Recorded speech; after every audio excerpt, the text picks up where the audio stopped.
आइए बच्चा लोग, बेटा तो जो बच्चे आज फर्स्ट टाइम आए हैं, मैंने ना लास्ट क्लास में कुछ बच्चों से इंटरेक्शन करी थी, बात करी थी, कुछ समझने की कोशिश करी थी कि बच्चे कॉमर्स क्यों पढ़ रहे हैं, है ना। तो वो बात मैं थोड़ी सी आपसे भी कर लेता हूं ना।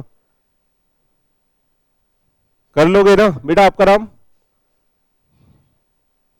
नैना शर्मा मैडम, ठीक है। तो मैंने बच्चों से पूछा था वाई कॉमर्स, बताइए मैडम। रितिका, 1 मिनट के लिए रिकॉर्डिंग रोक दूंगा बेटा, इसका आंसर मैं खुद दे दूंगा वरना ज्यादा लंबा खिंच जाएगा। अगला हमारा क्वेश्चन था लास्ट क्लास में वाई 11th, तो इसका आंसर तो हमारे बच्चे ही दे देंगे। अब बहुत हमारे बच्चे सक्षम हो चुके हैं, एक क्लास ले चुके हैं, तो बहुत कुछ उन्हें आ गया है ना। तो दीदी आपका नाम? भूल जाता हूँ यार। झा, पलक झा, बताइए मैडम हमने 11th क्यों लिया? बेटा जिसने सेशन अटेंड करा था उन्हें तो याद है ना, क्यों लिए बताइए? किसके लिए? इसलिए आज भैया बाहर बैठे हैं, है ना। क्योंकि अगर कंसेप्ट आपके क्लियर नहीं हो पाए तो आगे की पढ़ाई में आपको बहुत ज्यादा दिक्कत आएगी। क्या कोई आपसे 11th के मार्क्स पूछेगा? कभी भी नहीं पूछेगा, इसलिए हमें पढ़ना ही नहीं है। मार्क्स तो कोई पूछेगा नहीं, कोई नहीं पूछने वाला, इसलिए हमें पढ़ना ही नहीं है 11th में। तो बोलो, क्या ऐसा है क्या? सर ऐसा बिल्कुल भी नहीं है, हमें बहुत अच्छे से पढ़ना है, क्योंकि हम जो फ्यूचर में पढ़ने वाले हैं, जो भी हम तैयारी करने वाले हैं, जो भी हमारा करियर का पाथवे होने वाला है, वो यहाँ से ही लेके स्टार्ट होगा। तो हमें कंसेप्चुअल क्लैरिटी लेना बहुत ज्यादा जरूरी है। मैं थोड़ा सा रिकैप दे दूं, लास्ट क्लास में हमने क्या पढ़ा था, जल्दी जल्दी। हाँ आइए, हमने क्लास स्टार्ट करी थी, मैंने बोला था कि जो चैप्टर नंबर 2 है वो आपका चैप्टर नंबर 1 होना चाहिए, क्योंकि हमने स्टार्ट करी थी अपनी अकाउंटिंग की एबीसीडी, और एबीसीडी में हमने पहला अल्फाबेट उठाया था ए फॉर एसेट, है ना। एसेट क्या होता है ये हमने सीखा था। क्या होता है मेरे दोस्त? गोयल साहब बताएंगे, एसेट क्या होता है?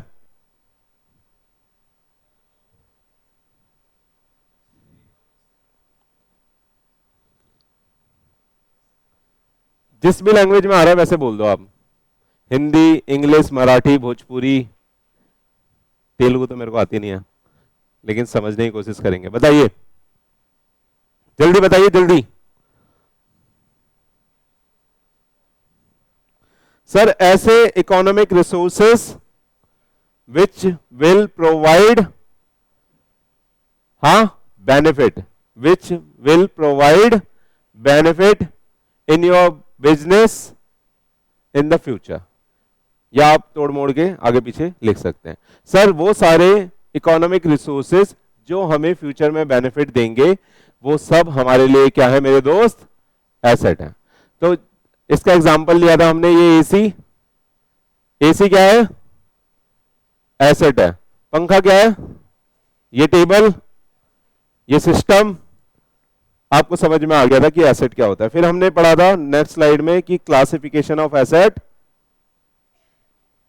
किस किस तरह से हमने एसेट को क्लासिफाई करा है, किस किस तरह से करा है? नॉन करंट, करंट और फिक्टिशियस। सर करंट एसेट की क्या प्रॉपर्टी होती है, ये हमारी साइंस साइड वाली दीदी बताएगी। करंट एसेट, कोई एसेट करंट एसेट है या नॉन करंट एसेट है, तो आप कैसे पहचानेंगे? What are the properties of current asset?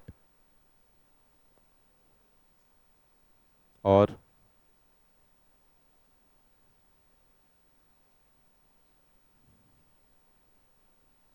बहुत बढ़िया, ऐसा पैसा जो हमें 12 मंथ के अंदर रिलाइज हो जाएगा, हम उसको क्या बोलेंगे कि वो करंट एसेट है। सर ये जो 12 मंथ वाला सीन है, इसमें मैंने एग्जांपल दिया था कोई? हाँ कोई एग्जांपल दिया था 12 मंथ वाले सीन में? यश बताएगा, यश शर्मा, क्या एग्जांपल दिया था?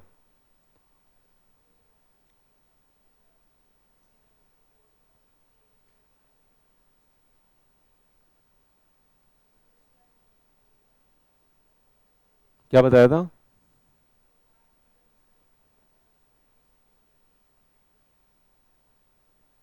आप बताओ बेटा, कौन सा एग्जाम्पल? कार का? क्या?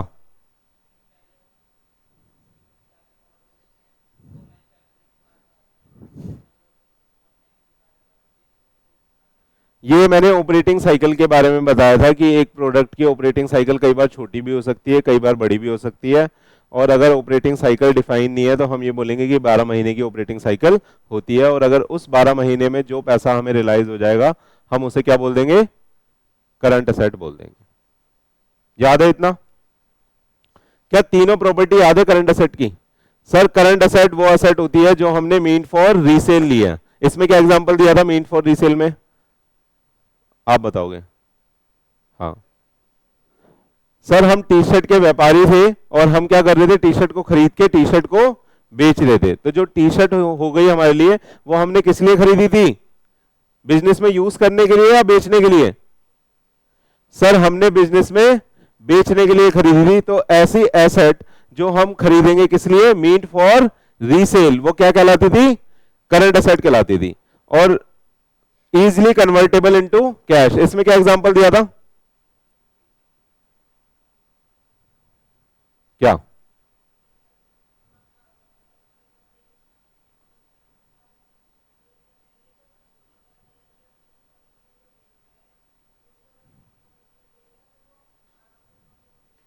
इजीली कन्वर्ट कर लेगा कैश में, है ना? तो कोई भी ऐसी चीज, कोई भी ऐसा रिसोर्स जिसको हम इजीली कन्वर्ट कर सकते हैं, मिल जाएगा आपको। कोई भी ऐसी चीज जो हम इजीली कन्वर्ट कर सकते हैं कैश के रूप में, हम उसको क्या बोल देते हैं मेरे दोस्त? Current asset. और इसमें मैंने आपको ना डेटर का एग्जांपल भी दिया था, अगर आपको याद हो तो। दीदी बताएगी डेटर क्या होते हैं?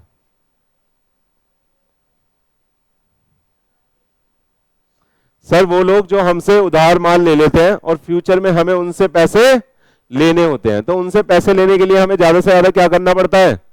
उन्हें टाइम पे बताना पड़ता है, नोटिस भेजना पड़ता है, कॉल करना पड़ता है कि सर आपका पैसा ड्यू है, आप अपना पैसा पे कर दीजिए, है ना? तो क्या ये इजीली कन्वर्टेबल इनटू कैश है? डेटर इज ए एसेट, ये तो समझ में आ रहा है, क्योंकि फ्यूचर में हमें पैसा देगा वो। आज हमने उसे माल बेचा है तो फ्यूचर में वो हमें पैसा देगा, इसलिए वो हमारे लिए क्या है मेरे दोस्त? एसेट है, ठीक है? और वो करंट है या फिक्स है, ये कैसे डिसाइड होगा? क्योंकि वो इजीली कन्वर्टेबल इनटू कैश है। एक ऑपरेटिंग साइकिल में जनरली वो रिकवर हो जाते हैं, इसलिए हम उसको क्या बोलते हैं? करंट असेट बोलते हैं। ठीक है मेरे दोस्त? नए वाले बच्चों को ये सब थोड़ा कम कम समझ में आ रहा होगा, क्योंकि हमने उस दिन बहुत डीप में जाके धीरे धीरे पढ़ा था, है ना? लेकिन आप जो आज पढ़ोगे ना वो समझना ध्यान से, ठीक है? अभी तो मैं रिकैप करवा रहा हूं आपको। चले तो, और सर लास्ट क्या था? Realise within operating cycle. Operating cycle पे हमने बहुत डीप डिस्कशन करा था कि गोलगप्पे वाले भैया की ऑपरेटिंग साइकिल कितने दिन की होती है?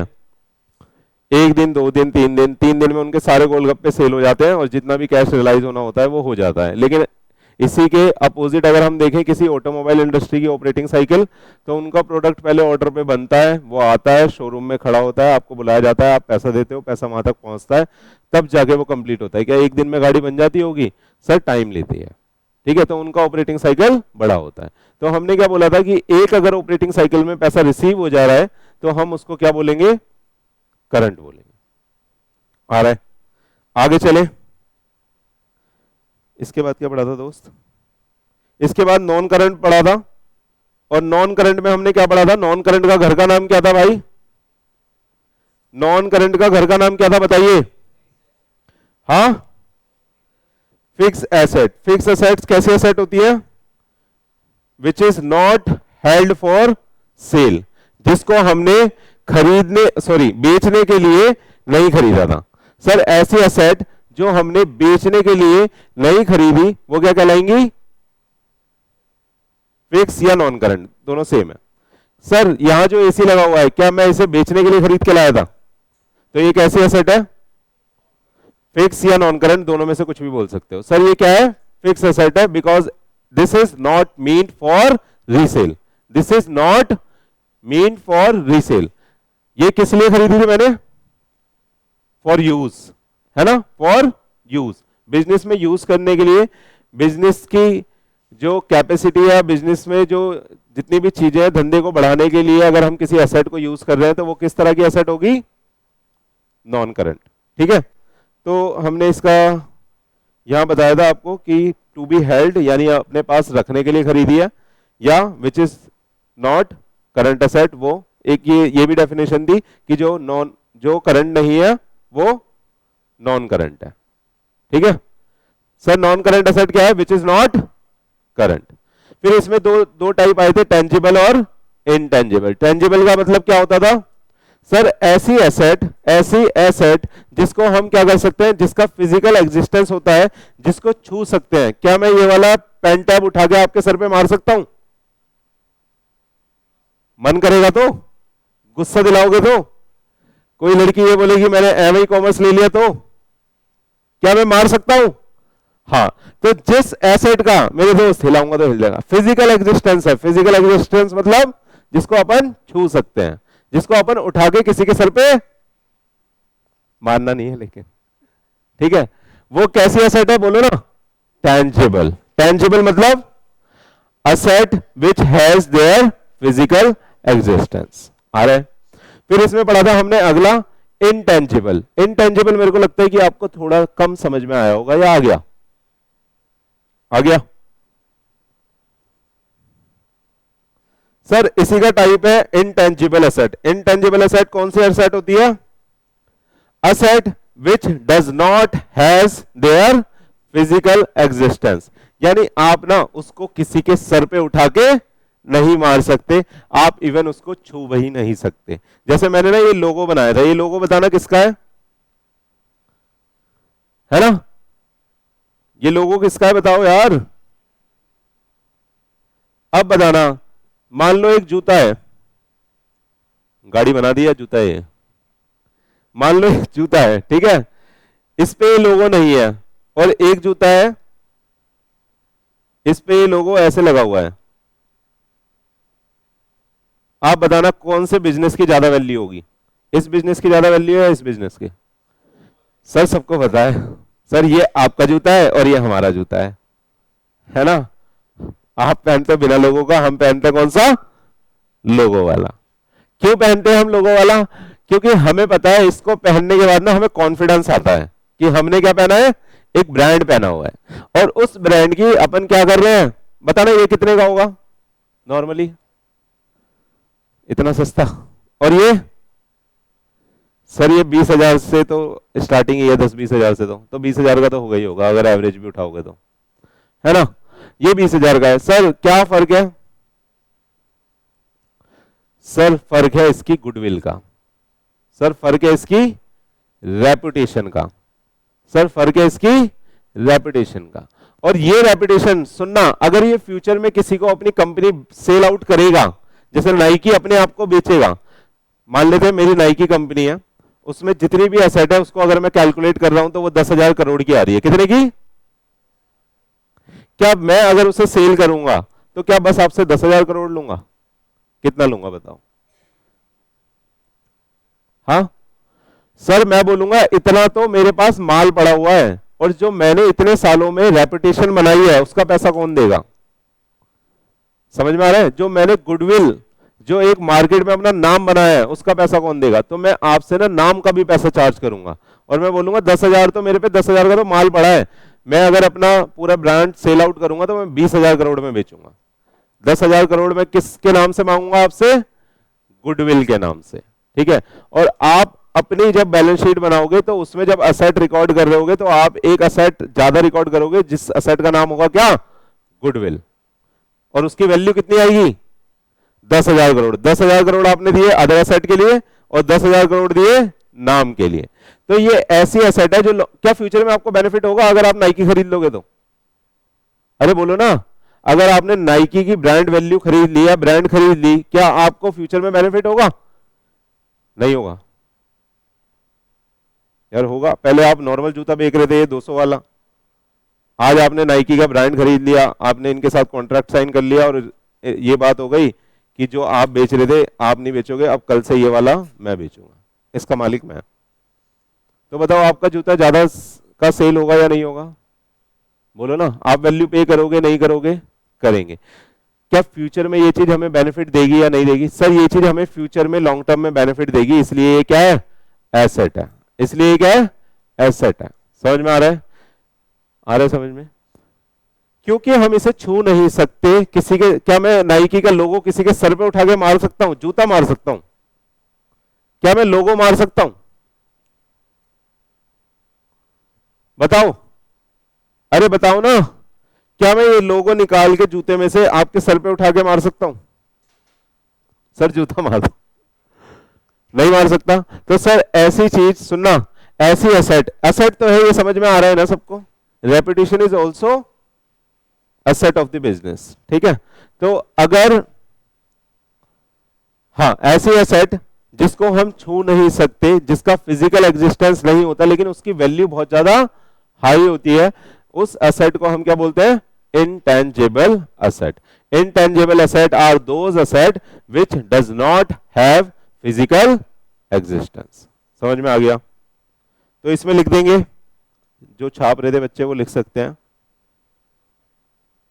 Asset which does not have, writing सुधारनी पड़ेगी मेरे को ना। अब क्या होता है? सही लिखा है मैंने मैडम? फिजिकल, ठीक है? Asset which does not have physical existence is called intangible asset. अब मेरे को बताना कि आपकी बुक में कौन कौन सी इंटेंजिबल एसेट लिखी हुई है? बुक है किसी के पास? पहली मैंने समझा दी आपको। वैसे इंटेंजिबल एसेट आपके पास जो लिखी हुई है वो है, इसके एग्जांपल लिखवा रहा हूं भाई, है ना?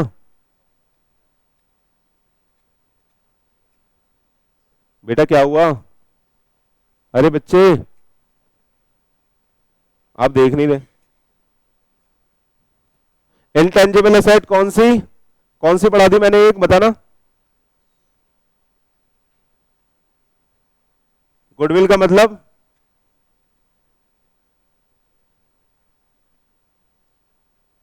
ठीक है, आ रहा है। कोई दूसरा बताओ, अगली क्या है? हाँ, trademark.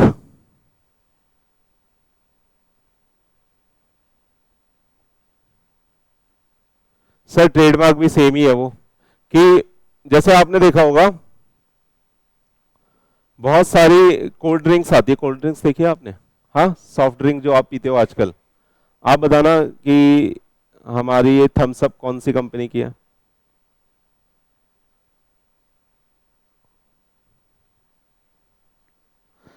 Thums Up, Limca, Fanta, Mirinda, कितनी कंपनियां बताना सॉफ्ट ड्रिंक की? इंडिया के अंदर कितनी कंपनियां सॉफ्ट ड्रिंक की ऐसी वाली?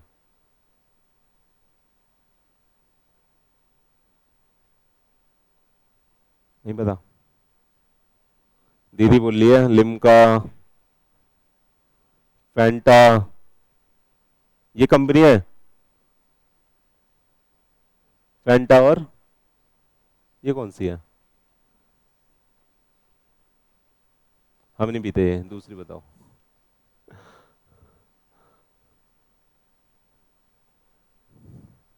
वो कह रही है सर लाहौरी जीरा। नींबूस बोला फिर आपने? क्या बोला? अरे और बताओ यार, ये तो आप सबसे ज्यादा पीते हो, है ना? और पेप्सी तो बोली नहीं आपने, और मिरिंडा, हाँ क्लियर है, स्प्राइट, कैंपा, और है डर के आगे जीत है ना? ये पहाड़ पे चढ़ने वाले पीते हैं ना? ड्यू लिख देता हूं सिर्फ। लगता है आप लोग पीते नहीं हो, है ना? कुछ और पीते हो क्या आप? महंगी वाली है, ब्लैक लेवल लिखो यहाँ पे। सुनो अब मेरी बात बेटा, ये सारे जितने भी है ना, ये इनके प्रोडक्ट हैं। बस इंडिया के अंदर ना दो कंपनियां हैं जो सारी सॉफ्ट ड्रिंक की ओनर है। एक का नाम है पेप्सिको और एक का नाम है कोको कोला। ये जो कैंपा भाई ने बोली, कैंपा रिलायंस ने इनके कंपटीशन में लेके आई है, मगर बेचारा चला नहीं पाता, इतनी चलती नहीं है। आप गांव गांव कस्बे कहीं भी चले जाओ, आपको ये दोनों कंपनियां मिल जाएगी, यानी स्प्राइट, लिम्का, पेप्सी, ये सब मिल जाएगा। तो ये दो कंपनियां हैं जो सारा काम देखती हैं सॉफ्ट ड्रिंक का पूरे इंडिया के अंदर, सिर्फ दो कंपनियां हैं, ठीक है। बाकी सब क्या है, इनके प्रोडक्ट है, या बोल सकते हो कि इनके क्या है, ये ट्रेडमार्क है। क्या जैसे फेंटा इन्होंने ना एक जैसे निकाले हुए हैं, जैसे ग्रीन वाली एक स्प्राइट आती है, स्प्राइट हो गई इसकी पेप्सी की, ग्रीन एक माउंटेन ड्यू आती है, इसने निकाल दी माउंटेन ड्यू। समझ में आ रहा है आपको? तो ये एक तरह से इनके क्या है, एक फेंटा आती है, एक बंदा ऑरेंज में फेंटा बेच रहा है, एक बंदा ऑरेंज में मिरिंडा बेच रहा है। समझ पा रहे हो आप मैं क्या बोलना चाह रहा हूं? दोनों एक दूसरे के कंपटीशन में काम कर रहे हैं और दोनों अपने अपने ट्रेडमार्क या ब्रांड को बेच रहे हैं। तो मान लेते हैं मैं ये पेप्सी को कोको कोला पेप्सिको से ये बोल रहा है कि भाई कल से ना तू लिम्का मत बेच, और ये लिम्का का जो नाम है ना ये मेरे को दे दे, क्या फायदा होगा इसका? कोको कोला ने पेप्सी से ये बोला कि भाई तू, तेरी ना लिम्का आती थी, तो ये लिम्का मेरे को दे दे, नाम, सिर्फ नाम दे दे। तो बताओ क्या कोको कोला का फायदा होगा इससे? बहुत फायदा होगा। व्हाइट कलर की एक ही तो आती है लिम्का। नहीं, वो वैसा व्हाइट नहीं होता मैडम, वो तो पानी वाला व्हाइट होता है, वो ग्रे कलर का, मतलब मैं ग्रे कहना चाह रहा हूं। नहीं, ट्रांसपेरेंट तो माउंटेन ड्यू और स्प्राइट होती है, लिम्का थोड़ी वैसी होती है ग्रे टाइप में। टेस्ट तो सबका ही सेम है, सबका ही बकवास है, पीनी भी नहीं चाहिए, हेल्दी भी नहीं होती इनमें से कोई सी भी ड्रिंक ना। तो पानी पियो, इससे बढ़िया, पानी से बढ़िया कुछ भी नहीं है ना, या फिर दूध, है ना। तो मैं ये कहना चाह रहा हूं कि ये जो ट्रेडमार्क है मेरे भाई, ये इसका ट्रेडमार्क था लिम्का। पेप्सिको कंपनी की एक ब्रांड, एक वो बोतल आती थी जो वो किसके नाम से बेचते थे, लिम्का के नाम से। और इस लिम्का को अगर कोको कोला खरीद लेगा तो क्या कोको कोला का फायदा होगा, बस मुझे इतना बता दो। सर फायदा होगा, मेरे जो मेरा कंपटीटर है उसका खत्म हो गया वो वाला नाम, और वो नाम मेरे को मिल गया, तो जितनी भी सेल होगी अब लिम्का की, उसका रेवेन्यू कहां पे आएगा, मेरे पास आएगा। तो मेरे लिए क्या ये नाम एसेट नहीं है? सिर्फ एक नाम लिम्का एसेट है या नहीं है? आप बताओ ना। सर मेरे लिए एसेट है। आपने एक वो आइसक्रीम सुनी है, हैमूर नाम से आइसक्रीम आती है, और एक और आती है, एक नई, नहीं एच से एक और आया है, हुको हुको करके कुछ है ना, सुना है आपने? पहले एक ही बंदे ने बनाई है ये, पहले बंदे ने हैमूर बनाई, हैमूर को पूरा इंडस्ट्रियलाइज कर दिया, मतलब पूरा डिस्ट्रीब्यूशन कर दिया पूरे इंडिया के अंदर, वो किसी बंदे को भेज दी, उसी के कंपटीशन में हुको बना दिया उसने। आप समझ रहे हो? उसने एक नाम बनाया, उस नाम को सेल आउट कर दिया, और आज उसी के सामने अपनी दुकान दूसरे नाम से खोल के बैठ गया। तो ये उसका बिजनेस मॉडल है, वो नाम बना के बेच देता है, ठीक है। मैं बस आपको इतना समझा रहा हूं कि जो ये ट्रेडमार्क होते हैं ना, इससे एक मार्केट वैल्यू बनती है हर धंधे की, और ये अगर इसकी मार्केट वैल्यू बन चुकी है तो आप अगर किसी को सेल करोगे तो वो इसे असेट के रूप में अपने पास कैपिटलाइज करेगा, क्योंकि इससे वो बहुत सारे फ्यूचर मुनाफे काटेगा, यानी बहुत सारे फ्यूचर में उसको बेनिफिट होंगे। आप बताओ ना, होंगे या नहीं होंगे? आपको समझ आ रहा है ना कि अगर मैंने यहां से मैंने दो ब्रांड हटा के मैं कोको कोला में लेके आ गया, मान लो मैं वहां का मैनेजर था नया नया, और मेरी सेटिंग अच्छी थी पेप्सी में, मैंने पेप्सी वाले बंदे से बात करी, मैंने बोला लो इतने लाख पकड़ो या इतने करोड़ पकड़ो, ये दो नाम मेरे को दे दो। उन्होंने वो दो नाम मेरे को दे दिए। तो बताओ उस दो नाम से अब धंधा बनेगा कोको कोला में नया? हाँ बनेगा यार, सेल तो होगी, जो लिम्का पीने वाले हैं वो पियेंगे, उन्हें मतलब नहीं है, आपको पता ही नहीं कंपनी कौन सी है। आप बताओ, आपको पता था? बस दो ही कंपनियां, आप उठा के देख लेना, मैन्युफैक्चर बाय, मार्केटेड बाय, ये दो कंपनियां ही हैं बस। चले, तो सर ट्रेडमार्क एक क्या है, हमारी इनटेंजिबल एसेट है, ठीक है, जिसको हम नॉन करंट एसेट के अंदर कैपिटलाइज करते हैं, यानी लिखते हैं। अगला बताइएगा सर, पेटेंट क्या होता है? सर आपने वो मूवी देखी थी टार्जन द वंडर कार, बचपन में देखी होगी किसी ना किसी बच्चे ने तो। नहीं देखी यार, मूवी वूवी देखा करो, मैं बहुत सारे एग्जांपल देता हूँ मूवीज के, सीरीज के। चलो मैं बता देता हूँ, उसमें टार्जन, आप ही बता दो क्या होता है टार्जन द वंडर कार में, जल्दी जल्दी बता दो यार, टाइम कम है थोड़ा। उसमें अजय देवगन साहब हीरो होते हैं और वो एक गाड़ी बनाते हैं which is very new design, और वो बहुत ही अच्छी गाड़ी होती है, रेसिंग कार होती है। तो वो कहता है कि भैया ये मेरी गाड़ी मेरे नाम से रजिस्टर कर लो, और इसका नाम मैं जो भी टार्जन वार्जन या जो भी वो रखना चाहता था वो उस नाम से कंपनी को बेचना चाहता है ना। तो वो कंपनी उसको मना कर देती है, तो बाद में उसका बेटा उस कार को बना के सेल आउट करता है। यही है ना स्टोरी। तो कहने का ये मतलब है, अगर हमने ना, जैसे ट्रेडमार्क तो कोई मार्क हो गया, हमने मार्क को कोई वैल्यू दे दी, लेकिन आप इसी से, चलो इसी से समझा देता हूं, ऐसा कैसे हो गया कि इंडिया के अंदर सिर्फ 2 ही सॉफ्ट ड्रिंक की कंपनी है? ऐसा कैसे हो गया? हाँ,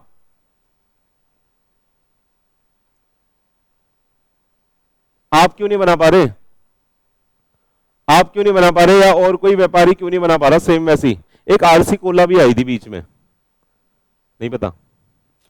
देख लो, इतनी पॉपुलर भी नहीं हो पाई, तुम्हें पता भी नहीं है। किसी ने लॉन्च करी थी आरसी कोला, मगर पॉपुलर नहीं हो पाई। क्यों? क्योंकि भाई इनका जो टेस्ट आ चुका है ना, इनका जो टेस्ट लोगों के पास आ चुका है, वो और कोई कंपनी नहीं दे पा रही अपनी सॉफ्ट ड्रिंक में, इस तरह की सॉफ्ट ड्रिंक में। तो बेटा इन्होंने ना एक ऐसा फॉर्मूला तैयार कर लिया है, ऐसा फॉर्मूला, एक एक अक्षर हमेशा फालतू लिख देता हूं मैं क्या, ऐसा फॉर्मूला तैयार कर लिया है कि ये वाटर के अंदर आपको टेस्ट दे दे रहे हैं, है ना। ये जो फॉर्मूला है, ये फॉर्मूला इन्होंने अपने पास रिजर्व करके रख रखा है और इसका पेटेंट करा रखा है। तो कोई भी अगर आप इनोवेशन करते हो, कोई भी एक न्यू चीज करते हो, अगर आप उसका पेटेंट करा लेते हो तो वो उसके ओनर आप हो जाते हो, उसकी कोई कॉपी लीगली नहीं कर सकता। समझ में आया? जैसे आपने मान लेते हैं, आपने एक ऐसा फॉर्मूला बना दिया जिससे सारी टैक्सी अब उड़ने लगेंगी, सारी जितनी भी टैक्सी चल रही है वो उड़ने लगेगी। ऐसा चल रहा है ना अभी, आजकल तो चल भी रहा है, नहीं पता आपको?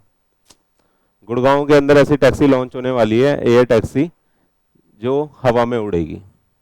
ड्रोन तो देखा है आपने, ड्रोन वाले ही है कि वो 2 बंदों को लेकर बिठा के लेके चली जाएगी। That is the solution of traffic. बहुत, जितनी भी अर्बन सिटीज हैं, जितनी भी पॉपुलर सिटी है, वहाँ पे ट्रैफिक बहुत है, सारे लोग वहीं कमाने चले गए हैं, तो उसको खत्म करने के लिए उन्होंने ऐसी टैक्सी पे काम चल रहा है। मान लेते हैं वो आपने बना दी, मान लेते हैं वो आपने बना ली। जैसे ट्रेडमार्क है, उस जैसे कोई मार्क अगर आपने डिजाइन करा है और वो बहुत पॉपुलर हो गया, तो किसका रजिस्ट्रेशन होता है? ट्रेडमार्क का, और उसको हम क्या बोलते हैं? ट्रेडमार्क। वैसे ही अगर आपने कोई फॉर्मूला इन्वेंट कर दिया ना, जैसे इन्होंने फॉर्मूला इन्वेंट करा, इनके पास वो मिक्सचर है जिससे इनकी सारी सॉफ्ट ड्रिंक तैयार होती है, और वो ये मिक्सचर किसी को नहीं देते, और लीगली इन्होंने वो अपना कराया हुआ है। हमारे यहाँ एक मिनिस्ट्री होती है, इंटेलेक्चुअल प्रॉपर्टी बोलते हैं उसको, इंटेलेक्चुअल आईपी मिनिस्ट्री बोलते हैं। आईपी मिनिस्ट्री के अंदर हमें ये सब रजिस्टर कराना पड़ता है, डन है? तो कोई भी अगर फॉर्मूला हमने बना के उसका पेटेंट कर दिया, और उससे हम क्या कमा रहे हैं? पैसा कमा रहे हैं। ये एक तरह से पैसा कमा रहे हैं। जैसे मान लो आप आलू भुजिया बेचना चाहते हो, यार आप क्या उतनी अच्छी बना दोगे जितनी हल्दीराम बना रहा है? नहीं बना पाओगे। तो अगर आप हल्दीराम से वो आलू भुजिया का फॉर्मूला खरीदना चाहते हो, तो वो आपसे पेटेंट का पैसा चार्ज करेगा। किसका पैसा चार्ज करेगा? पेटेंट का। तो कोई भी फॉर्मूला अगर आपको कहीं भी रजिस्टर कराना है, आपने कोई ऐसी नई चीज इन्वेंट कर दी जो पहले थी ही नहीं, तो आप उस चीज का क्या कराओगे? पेटेंट कराओगे। क्या कराओगे? पेटेंट। समझ में आ रहा है? अरे बोलो ना।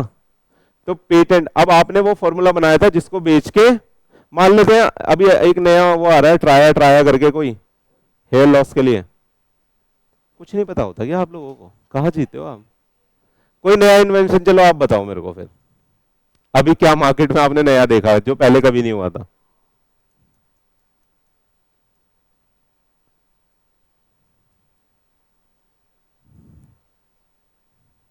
कुछ नहीं पता? हाँ, चलो मैं बताता हूँ। ट्राया करके एक नया नया ब्रांड है, वो आया है हेयर लॉस की प्रॉब्लम के लिए। तो वो ये बोलते हैं कि अगर आप बिल्कुल आपके जैसे मेरे भी आप देख ही रहे हो, अभी तो ठीक है ना, तो इस अगर आधे हो जाएंगे, भगवान ना करे कभी भी ऐसा हो, ठीक है, अगर आधे हो जाएंगे तो मैं उनके क्लिनिक में जा सकता हूं और उनके पास ऐसा फॉर्मूला है जिससे वो आधे बालों मतलब आधा कोई अगर क्या बोलते हैं उसको, बिल्कुल 50% हेयर भी अगर मेरे बचे हैं ना तो वो ट्रीटमेंट करके उसको दोबारा से जनरेट कर देते हैं। तो ये उनका फॉर्मूला है दोस्त। अगर वो फॉर्मूला आप खरीदोगे तो उन्हें क्या बेचना पड़ेगा? पेटेंट। और आप क्या खरीदोगे? पेटेंट। क्या उस फॉर्मूला को आप छू के देख सकते हो? नहीं देख सकते, लेकिन वो फॉर्मूला एक उनके लिए क्या है? एसेट है जिसके ऊपर पूरा का पूरा धंधा निर्भर करता है। जैसे यहां पे है लिम्का और इन सब में अगर आप निकालोगे कुछ नहीं होता, कार्बोनेटेड वाटर होता है ये और इसमें शुगर मिला होता है ना, लेकिन टेस्ट इन्होंने ऐसा बना दिया कि खोलते ही ढक्कन की आवाज आती है और मजा आता है पीने में ना। आप लोगों को, मुझे तो नहीं आता, ठीक है, आप लोगों को मजा आता है, एक ठंडा की एक अलग सा एहसास मिलता है। इन्होंने टेस्ट ऐसा जनरेट कर दिया। तो इन्होंने क्या कराया होगा इस चीज का? बोलो, पेटेंट। समझ में आ रहा है? अगला बताइए, अगली इंटेंजिबल एसेट। अगली इंटेंजिबल एसेट क्या है? Computer software. क्या है मैडम? बुक में भी नहीं देख पा रहे? छोड़ो सर, आप खड़े तो हो, पैसे दिए हैं, नाच के तो आप ही दिखाओगे। कंप्यूटर सॉफ्टवेयर इज ऑल्सो क्या है भाई? एक इंटेंजिबल एसेट। गेम तो आप खेलते ही हो, गेम तो आप खेलते ही हो, तो जितने भी गेम है, मान लेते हैं आपने कोई नया गेम डेवलप कर दिया, तो उसका जो भी एपीके बोलते हैं ना, एपीके फाइल जिससे वो इंस्टॉल हो जाता है, तो वो जो एपीके फाइल आप सेल करोगे, मान लेते हैं मैं कोई गेमिंग कंपनी हूं और आप कोई नया गेम डिजाइन करके लाए, तो मैं आपसे खरीदूंगा, तो वो एपीके फाइल मेरे लिए क्या होगी दोस्त? Intangible asset. मेरे लिए क्या होगी? Intangible asset. तो जितने भी कंप्यूटर सॉफ्टवेयर हैं वो हमारे लिए, जिस जिस धंधे में कंप्यूटर सॉफ्टवेयर यूज हो रहे हैं उस धंधे के लिए वो कंप्यूटर सॉफ्टवेयर क्या है? Intangible asset. आ रहा है? पक्का? लेकिन क्या अगर बताओ मैं ये डिटेल में नहीं पढ़ाता और आप अपनी बुक से पढ़ के निकल जाते आगे कि इन्होंने आपकी बुक में देखो कैसे लिखा है, आपकी बुक में बस इतना लिखा है, intangible asset are those asset which does not have physical existence, और एग्जांपल गुडविल, ट्रेडमार्क, पेटेंट और कंप्यूटर सॉफ्टवेयर। क्या लेकिन क्या आप बताओ इस क्लास के बिना ये समझ पाते कि ये एसेट है कैसे? आपको पता ही नहीं होता ये होता क्या है, तो आप समझ कैसे पाते कि ये एसेट है कैसे? क्या लेकिन ये क्लास अटेंड करने के बाद आपको ये समझ में आ रहा है कि ये एसेट है कैसे? क्या जो हमने एसेट को कैटेगराइज करा था, क्या जो हमने ये पढ़ा था कि ऐसी कोई भी economic resource which will provide benefit in future is called asset, क्या ये क्वालिफाई कर रहे हैं? हाँ जी सर, क्वालिफाई कर रहे हैं, तो इसलिए ये सारी एसेट हैं। चलें आगे। तो आज हमारा ये पहला टर्म खत्म हुआ। फिक्टिशियस एसेट इसमें से रहता है, वो मैं बाद में पढ़ाऊंगा, अभी आपको समझ नहीं आएगा, बहुत ज्यादा हैवी हो जाएगा वो आपके दिमाग पे ना, वो बाद में पढ़ेंगे। आगे आइएगा, एसेट के बाद हमारा अगला अल्फाबेट है बी। बी फॉर, दीदी तो नर्सरी में ही आई है, कह रही है बी फॉर बॉल, है ना?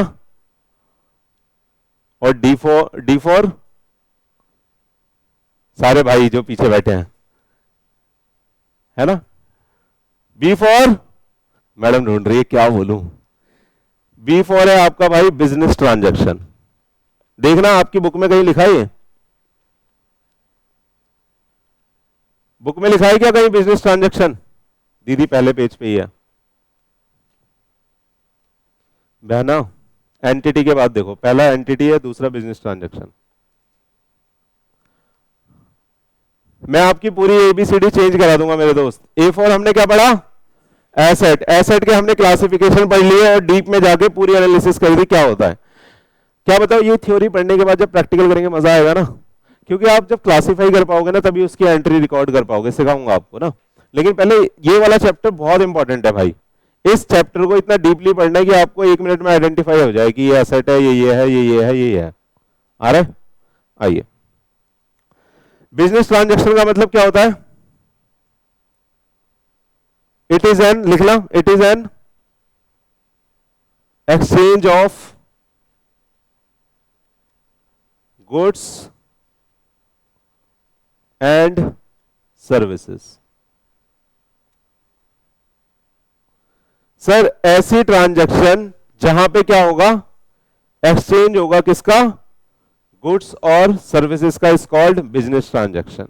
ये मैंने कल बिजनेस में भी पढ़ाया था, तो जो बच्चे बिजनेस में थे उन्हें समझ में बहुत जल्दी आ जाएगा, ये इसमें कुछ नहीं है। ठीक है, मान लेते हैं बेटा, दीदी आपका नाम क्या था?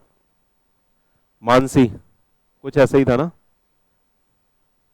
मनस्वी, आप कल पक्का पता करके आना इसका मतलब क्या होता है मनस्वी का। मान लेते हैं ये मनस्वी दीदी है हमारी। कौन सी दीदी? अरे बोलो ना मैडम, ऐसी दिखती हो ना आप? चलो आपकी शक्ल भी बना देता हूं मैं। ये कौन है? हमारी मनस्वी दीदी है। और मनस्वी दीदी ने, इनको ना बहुत अच्छा पिज्जा बनाना आता है। इनको क्या बनाना आता है? बहुत अच्छा, बोलो ना, पिज्जा बनाना। तो इन्होंने बोला कि सर आप तो आज बहुत अच्छा पढ़ा रहे हो, मैं कल इसी वजह से, क्योंकि आपने बहुत अच्छा पढ़ाया, आपकी क्लास में आके मुझे बहुत मजा आया, मैं कल सबके लिए एक एक पिज्जा लाऊंगी। बच्चे गिन लेना, सब अपना अपना फ्लेवर बता देना इनको ना। इंडी तंदूरी चाहिए, कॉर्न चाहिए, कैप्सिकम चाहिए, है ना, मिक्स वेज चाहिए, या वो पैपी पनीर भी आता कुछ, है ना। तो दीदी मैडम लाओगे ना? पक्का ना? क्लास अच्छी लग रही है ना? सबके लिए पिज्जा लाना है। तो दीदी ना सबके लिए पिज्जा लेके आए, इन्होंने बोला कि मैं सबके लिए पिज्जा लाऊंगी। ठीक है, बताओ दीदी बदले में पैसा मांगेगी? मेरे को बताओ दीदी ने क्यों कमिट करा पिज्जा लाने का? क्योंकि इनको क्लास अच्छी लगी है और इन्होंने बोला सर मेरे को बहुत अच्छा पिज्जा बनाना आता है ना, तो मैं आप सबके लिए पिज्जा लेकर आऊंगी। मेरे को बताओ क्या दीदी यहां पे पैसा डिमांड करेगी? अरे बोलो ना। हाँ, आंसर इज नो। क्योंकि दीदी पिज्जा क्यों ला रही है? सर ग्रेटिट्यूड में ला रही है। ग्रेटिट्यूड का मतलब क्या होता है? ग्रेटिट्यूड का मतलब क्या होता है? क्योंकि दीदी मेरी स्टूडेंट है और मैं दीदी का टीचर हूं और आप सब दीदी के दोस्त हो, इसलिए इसने बोला कि चलो मैं आपको पिज्जा खिलाती हूं। दीदी कुछ पैसा नहीं ले रही। ठीक है, अब थोड़ा सा अलग करते हैं सिनारियो। दीदी ने बोला था मैं ना सर बिजनेस करूंगी, और इन्होंने यहां पे खोल दी पिज्जा कार्ट, और यहां खड़ी है दीदी, हम सब यहां पे हैं। आपने बोला कि सर आपने पिज्जा की बात कर दी, इस लड़की से पिज्जा खरीद के लाओ हमारे लिए। नमस्ते बेटा, क्या बोला? बोलो। अरे इधर भाई, क्या बोला? कहानी सुनी नहीं रहे आप लोग, क्या बोला? बोलो ना। सर इस दीदी ने ना दुकान खोली है, नहीं आप इससे क्या लेके आओ? पिज्जा खरीद के लाओ। मैंने बोला ठीक है, कितने लड़के हैं? 1 2 3 4 5 6 7 8 और एक मैं 9। मैंने बोला दीदी 9 पिज्जा दे दो। मैं 9 पिज्जा लेके यहां आ गया। अब बताना दीदी को क्या मैं पैसे दूंगा? हाँ, आंसर इज यस। क्या दीदी ने बोला था कि सर पिज्जा ले लो? दीदी ने तो नहीं बोला था, और दीदी अपना बिजनेस अपने घर में तो पिज्जा बना नहीं रही, तो मैं ग्रेटिटियसली भी नहीं गया उसके पास कि भाई आप मेरी स्टूडेंट है तो फ्री में खिला दो। अगर मैं घर गया तब दीदी ने ऑफर करा तो बात अलग है। ठीक है, तो इस बार दीदी मुझसे 1000 रुपए के हिसाब से कहेगी, ओ सर सुन, हेलो, आप हो गए सर अपने घर के, ठीक है, पहले मेरे पिज्जा के पैसे देके जाओ। बोलेगी नहीं बोलेगी? और मैं दीदी से पिज्जा खरीदूंगा तो मैं क्या बोलूंगा? ओ बहन सुन, पहले इसका बिल तो दे। तो मैडम क्या करेगी? टक टक टक टक सॉफ्टवेयर से, जो भी इसके पास सॉफ्टवेयर होगा, या पेन से बिल बना के मेरे को दे देगी। मैं जो भी बात बोल रहा हूं ना वो इस बुक में लिखी हुई है, इसलिए कहानी को ध्यान से सुनना है। ठीक है, दीदी ने मेरे को बिल दिया, उसके बदले में मैंने पैसा दिया। आप बताओ दोनों में से कौन सी ट्रांजैक्शन आपको बिजनेस ट्रांजैक्शन लग रही है? सेकंड वाली। तो सर ये क्या हो गई? एक बिजनेस ट्रांजैक्शन हो गई। सर ये क्यों हो गई बिजनेस ट्रांजैक्शन? क्योंकि यहां पे एक्सचेंज हुआ है। एक्सचेंज का मतलब क्या होता है भाई? एक तरफ से आपको मिलेगा तो एक तरफ से आपको देना भी पड़ेगा, यही होता है ना एक्सचेंज का मतलब, तो गिव और टेक। अरे यही होता है ना? या ये वाला होता है कि दीदी ने बस पिज्जा खाया, हमने खाया, हम भाग गए? ये तो एक्सचेंज नहीं है ना। तो क्या ये बिजनेस ट्रांजैक्शन होगी? दिस इज नॉट ए, बोलो ना,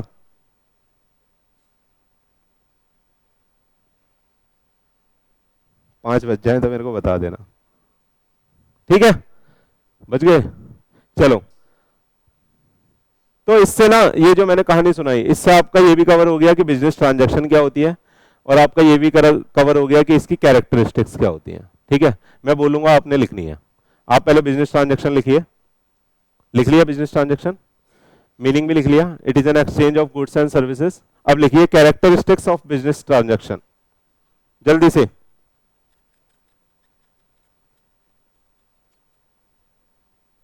कैरेक्टरिस्टिक्स यहां पे आई है, स्टिक्स ऑफ, बीटी लिख दूं मैं, ब्लूटूथ नहीं है ये क्या है, क्या होती है कैरेक्टरिस्टिक्स इसकी, लिखिएगा।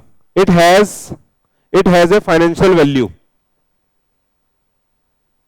It has a financial value, जल्दी जल्दी यार, टाइम वेस्ट नहीं करना ना, बस फाइनेंशियल वैल्यू लिख के आगे बढ़ जाओ, मैं बस बोल रहा हूं, है ना। इट हैज ए फाइनेंशियल, मेरे को बताओ जो पीछे वाला एग्जांपल था वहां पे फाइनेंशियल वैल्यू थी बिजनेस ट्रांजैक्शन में, कितनी थी वैल्यू,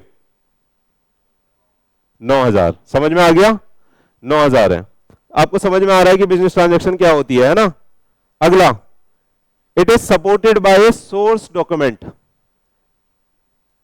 सर वहां पे कोई सोर्स डॉक्यूमेंट था, दीदी ने मेरे को क्या दिया था, ट्रांजैक्शन का एविडेंस दिया था।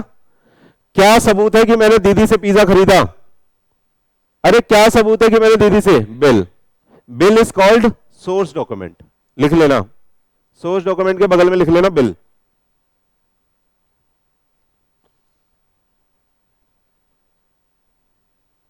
ठीक है, तो मैंने यहां पे दीदी से बिल ले लिया। अगला बोलता है, अगला है मेरे दोस्त, it bring change in financial position. क्या बताओ इससे फाइनेंशियल पोजीशन चेंज होगी, क्या दीदी के पास कैश बढ़ेगा, बोलो, क्या मेरे पास कैश कम होगा, क्या मेरे पास पिज्जा बढ़ेगा, नो पिज्जा आ जाएंगे। तो क्या मेरी फाइनेंशियल पोजीशन चेंज होगी, पैसा गया गुड्स आया तो फाइनेंशियल पोजीशन चेंज हो गई, पैसे से गुड्स कन्वर्ट हो गया। समझ में आ रहा है, पक्का। आपकी बुक में लिखा हुआ है भाई कैरेक्टरिस्टिक्स में, है ना, थ्योरी में पूछा भी जा सकता है, लेकिन इतना डीपली मैं पढ़ा रहा हूं, आपको रटने की जरूरत नहीं है, समझने की जरूरत है, रटना नहीं है दोस्त। ठीक है, अगला, it has an effect on accounting equation. Sir इसका इफेक्ट आएगा अकाउंटिंग इक्वेशन पे। सर इसी में आप लिख लेना अकाउंटिंग इक्वेशन का मतलब, देखिएगा इधर, देखिएगा सामने सब लोग, ये आपकी अकाउंटिंग इक्वेशन होती है, asset is equal to liabilities plus capital. तो मैं ना अभी डिटेल में नहीं जा रहा क्योंकि अभी ये नहीं पढ़ाया, अभी सिर्फ ये पढ़ाया है ना, बस ये लिखवा दिया कि ये इक्वेशन है। जैसे अच्छा, किसी भी इक्वेशन का मतलब क्या होता है,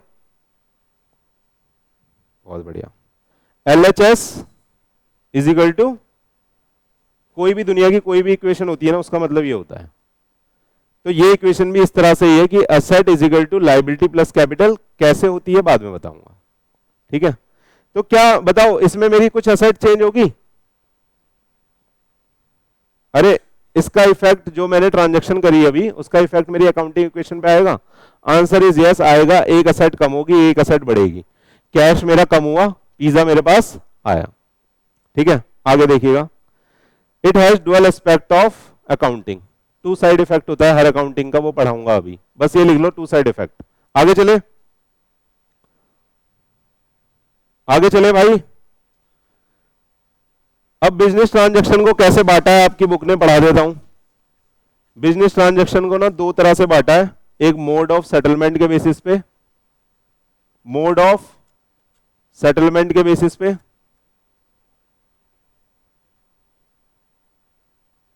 और एक बांटा है relationship, relationship with the accounting unit. अरे आपको राइटिंग समझ में तो आ रही है ना, मन से नहीं लिख रहा ना मैं, ठीक है। आप बोलोगे तो मैं साफ साफ लिख सकता हूं, लेकिन फिर वो समय लगेगा, मैं समय खराब नहीं करना चाहता। सर मोड ऑफ सेटलमेंट के बेसिस पे हमने बांटा बिजनेस ट्रांजैक्शन को, और रिलेशनशिप विद अकाउंटिंग यूनिट। मेरे को बताओ ये लिखवाना जरूरी है, समझाना जरूरी है ना।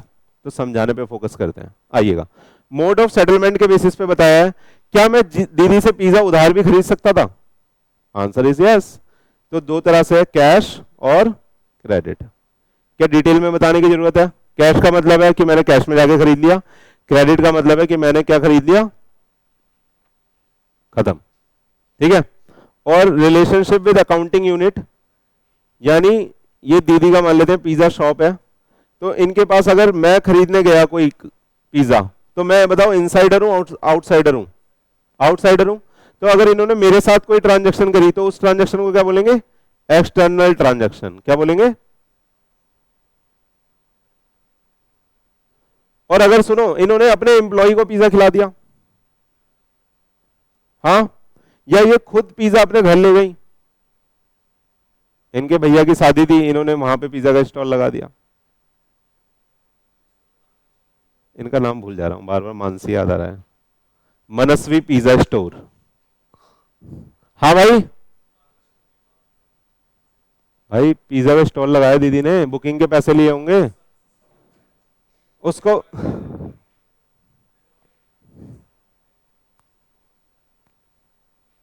कुछ ट्रांजैक्शन बेटा ऐसी ट्रांजैक्शन होती है जो हमारे बिजनेस में ना इंटरनली होती है, मैं समझा देता हूं आपको किस तरीके से। जैसे मेरे को बताओ, यहां जितनी भी एसेट मैंने लगाई है क्या जिंदगी भर चलेंगी?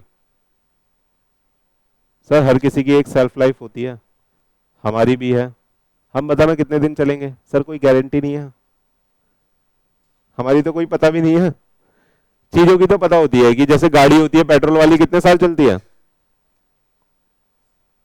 ना? 10 साल पेट्रोल वाली, दिल्ली एनसीआर में 10 साल नहीं, 15 चलती है, 10 चलती है, चलो जो भी चलती है, तो उसकी एक सेल्फ लाइफ है, उसके बाद वो खराब हो जाएगी।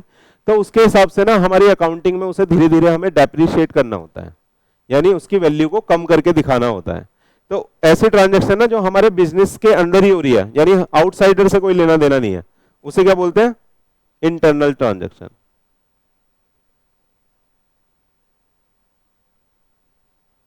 Like depreciation on our car और व्हीकल। आ रहा है बेटा? सही है। ये पूरा समझा दिया मैंने, एक पेज आपकी बुक का पूरा थ्योरी से भरा हुआ है, आप देखना घर पे जाके, अगर आप पे बुक है तो, या ऑनलाइन भी निकाल के देख सकते हो। बिजनेस ट्रांजैक्शन के ऊपर टीएस ग्रेवाल सर ने पूरा एक पेज लिखा है, खत्म। चले आगे। हाँ क्या? सी पढ़ा देता हूं बस, जो आप लोग हो, है ना? सी हो ना आप लोग? नहीं दीदी, सी का मतलब नहीं समझते क्या आप? एक दूसरे को बोलते हो घर पे, अपने दोस्तों को बोलते हो ज्यादा, किसी किसी के तो माथे पे भी लिखा होता है, नहीं समझते क्या आप ये सब? आइए, सी फॉर, दीदी बोल लिया है ना मैडम? गंदा क्यों हो जाता है ये? सी फॉर मेरे दोस्त,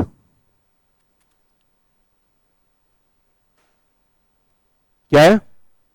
सर क्या होती है जल्दी बताएंगे, इसे बहुत जल्दी से खत्म करेंगे, छुट्टी कर रहा हूं बस। सी फॉर क्या होती है? कैपिटल। अच्छा, किसी को यह पता है कि एसेट को हिंदी में क्या बोलते हैं?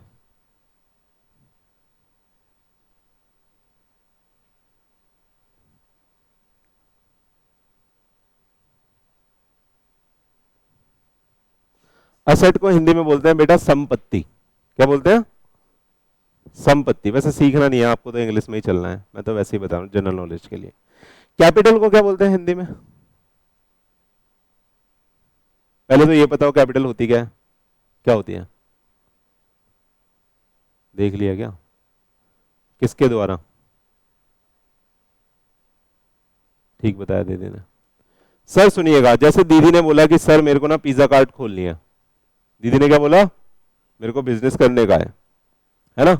मेरे को क्या खोलना है बोलो ना? पिज्जा कार्ट खोलना है। तो क्या ये अपने आप खुल जाएगी या पैसे लगाने पड़ेंगे कुछ? तो पैसे क्या कस्टमर आते ही दे देंगे कि लो पिज्जा कार्ट के लिए पैसे, कल पिज्जा खिला देना? ऐसा होगा क्या? एक नया बिजनेस मॉडल ऐसा भी कर सकते हैं, कोई भी नहीं देगा, देखेगा, समझेगा, आप थोड़ा बहुत उसे समझ में आएगा कि पिज्जा आप बना सकते हो, लग रहा है ये दीदी अच्छा पिज्जा बना देगी, है ना, तभी आप जाते हो ना किसी शॉप पे, देख के ही तो जाते हो। तो सर इनिशियली तो हमें यहाँ पैसा लगाना पड़ेगा, अरे बोलो ना, कितना पैसा लगाना पड़ेगा? चल रहा है सब, कितना पैसा लगाना पड़ेगा? सर मिनिमम 1 लाख मान लेते हैं। तो 1 लाख रुपए से दीदी क्या करेगी, बोलो ना। हाँ अरे बोलो यार। दीदी ये कार्ड प्रिपेयर करेगी, जो भी लाइटिंग वाइटिंग है बहुत सुंदर सा बनाएगी, इसको हर जगह पिज्जा पिज्जा छाप देगी इसके ऊपर, और अपनी फोटो छाप देगी दीदी, और अपना नाम लिख देगी बहुत बड़ा सा, है ना।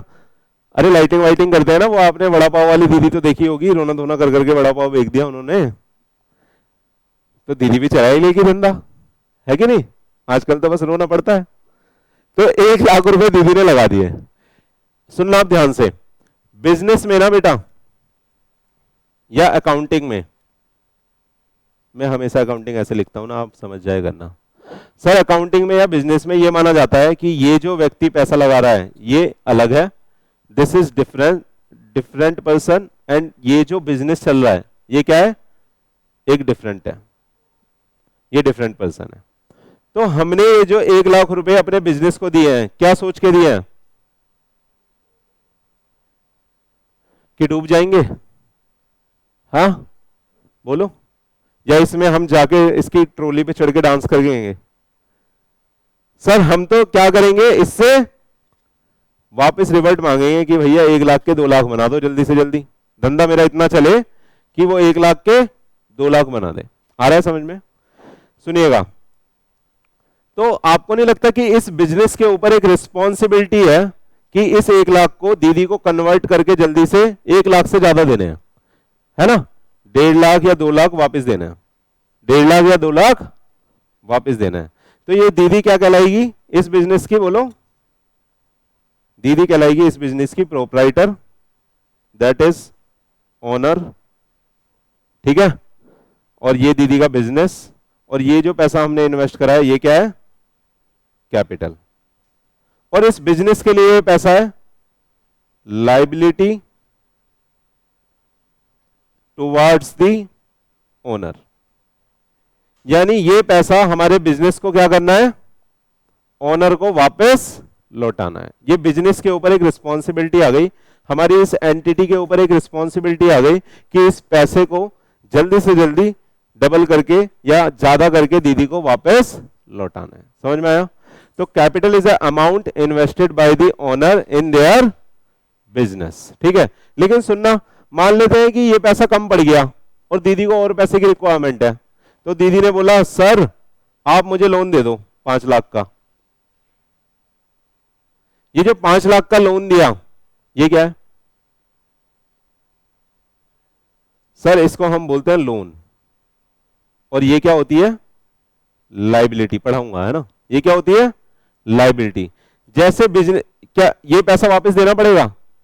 कोई भी ऐसी चीज जो हमारी एंटिटी के अगेंस्ट खड़ी है, यानी कोई भी ऐसी चीज जो हमारी एंटिटी को वापस देनी है, हमारी एंटिटी के ऊपर एक ऑब्लिगेशन है टू रीपे इट, वो क्या कहलाएगी, लाइबिलिटी। समझ में आया? तो अगर आउटसाइडर पैसा देते हैं तो वो या तो क्लासिफाई होता है लोन या लाइबिलिटी, और अगर बिजनेस ओनर खुद पैसा लगाता है तो वो कैसे क्लासिफाई होता है, कैपिटल, ठीक है। ये हो गई लाइबिलिटी। कैपिटल को दूसरे नाम से भी जानते हैं लाइबिलिटी टुवर्ड्स द ओनर, और ये होता है लाइबिलिटी टुवर्ड्स द आउटसाइडर। ये क्या होता है, बोलो ना?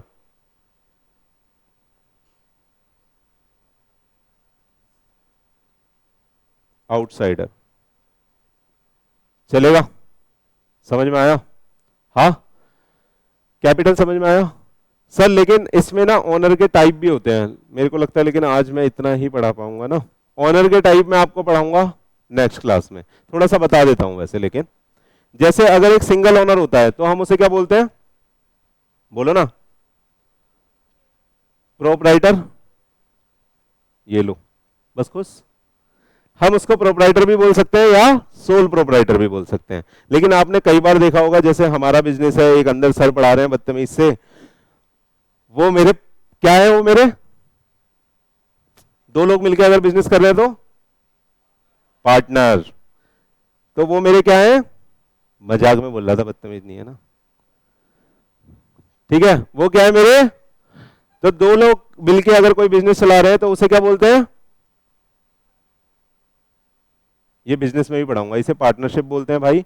एक सिंगल मालिक होता है तो उसे क्या बोलते हैं, प्रोप्राइटरशिप।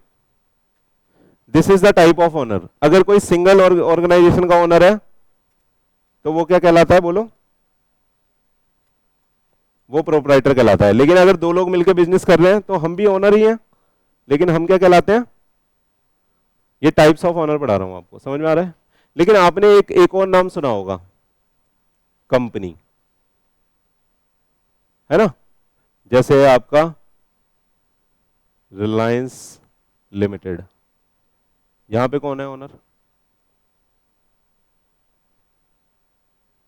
सर सिर्फ अंबानी ओनर नहीं है।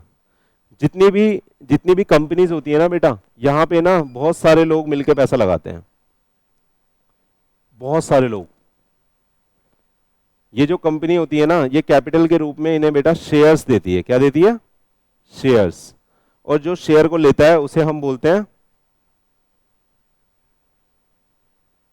Share holder. अभी ना मैं आपको अपना पोर्टफोलियो दिखाऊंगा, मैं भी बहुत सारी कंपनियों का शेयर होल्डर हूं, यानी मैं उन सब कंपनियों का क्या हूं, हुकुम का इक्का, क्या हूं मैं उन सब का, हुकुम का इक्का बॉस, है ना, बॉस बोले तो ओनर। तो ये जितने भी शेयर होल्डर है ना भाई, ये सब इस कंपनी के क्या है, बोलो ना यार, ओनर। आ रहा है समझ में, ठीक है। आज के लिए इतना ही रखते हैं मेरे दोस्त। आज हमने दो नए टर्म पढ़े, एक business transaction which cover entire page of your book, और कैपिटल, ठीक है। अगली क्लास में मैं रिकैप नहीं कराऊंगा, तो हम बहुत ज्यादा कवर कर देंगे। जैसे ही हम ये चैप्टर खत्म करेंगे, इसके बाद हम प्रैक्टिकल शुरू करेंगे, और मैं आपको पढ़ाऊंगा अकाउंटिंग इक्वेशन, ठीक है। किसी के स्कूल में स्टार्ट हो गई है, हो गई है, तो कर लेते हो आप, रेक्टिफिकेशन चल रही है ना, हाँ। तो आपको समझ में आ रहा था सब कुछ, स्टॉक क्या होता है, डेटर क्या होता है, सेल क्या होती है, परचेज क्या होती है, पढ़ा दिया था ना मैंने, ठीक है। तो लेकिन अगर हम टर्म्स ठीक से पढ़ेंगे ना, तो हम और बेटर कर पाएंगे। तो मेरे अकॉर्डिंग तो पहले आपको टर्म पता होने चाहिए, देन हम वहां पे मूव करेंगे। और जो छोटे छोटे टर्म है ना, अभी तो बिल्कुल बेस ही अकाउंट्स में क्यों नहीं आया आप, मेरे को लगा मैंने गलत पढ़ा दिया, कुछ बुरा पढ़ा दिया, ऐसा तो नहीं था ना मैडम, समझ में आया था ना सब, डरा देते हो आप। ठीक है दोस्त, आज के लिए इतना ही था, बहुत बहुत धन्यवाद, आपका दिन शुभ हो।